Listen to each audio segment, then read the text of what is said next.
অধিক সংখ্যক জনজাতি সংগঠনৰ জন্ম ভাৰতবৰ্ষৰ স্বাধীনতাৰ পাছত আৰু বিশেষকৈ গৰিষ্ঠ সংখ্যক জনজাতি সংগঠনৰ জন্ম হৈছে 60 আৰু 70ৰ দশকত। কিন্তু ৰাভা জাতীয় পৰিষদ বা ৰাভা নেশ্যনেল কাউন্সিলে 100টা বছৰ সম্পূৰ্ণ কৰিছে। ই বহুত ডাঙৰ প্ৰাপ্তি, ডাঙৰ গৌৰৱৰ বিষয়।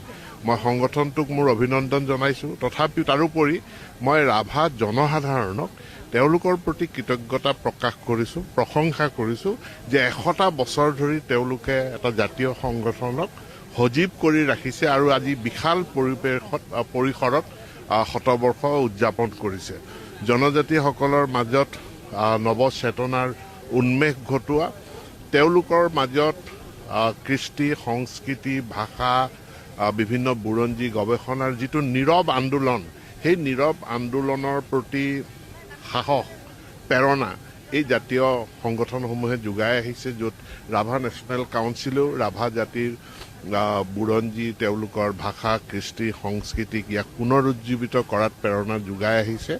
মই সংগঠনটোৰ দীৰ্ঘ জীৱন, তেওঁলোকৰ অধিক সফলতা আৰু অধিক প্ৰসাৰতা কামনা কৰিছোঁ। জনজাতিসকল কিন্তু মানে নিজৰ ভাষা সংস্কৃতিৰ কিন্তু সংগ্ৰাম অবিহনে কিন্তু কোনেও কেতিয়াবা পৰা নাই। সেই বিষয়ত আপুনি যিহেতু এজন জনজাতিৰ নেতা হিচাপে যিহেতু আপুনি আহিছে, কি ক'ব? সংগ্ৰাম আন এটি নাম জীৱনৰ, যে সংগ্ৰাম সদায় কৰিবই লাগিব, সংগ্ৰাম নকৰিলে একোৱেই নহয়। গতিকে আৰু মই আজি যিটো মই কৈছোঁ যে সংগ্ৰাম মানে কিছুমান নীৰৱ সংগ্ৰাম থাকে, কিছুমান সৰব সংগ্ৰাম থাকে। নীৰৱ সৰব দুয়োটা সংগ্ৰামৰ মানে সমন্বিত প্ৰচেষ্টাৰেহে আমি আগুৱাই যাওঁ।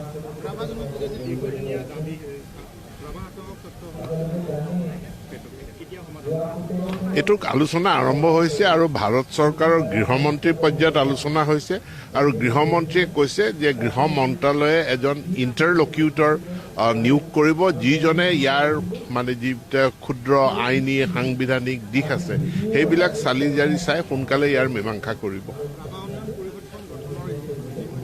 মাননীয় মুখ্যমন্ত্ৰী বিদেশত আছে, ঘূৰি অহাৰ পাছতেই মাননীয় মুখ্যমন্ত্ৰী বিদেশৰ পৰা ঘূৰি অহাৰ পাছতেই উন্নয়ন পৰিষদখন গঠন হ'ব।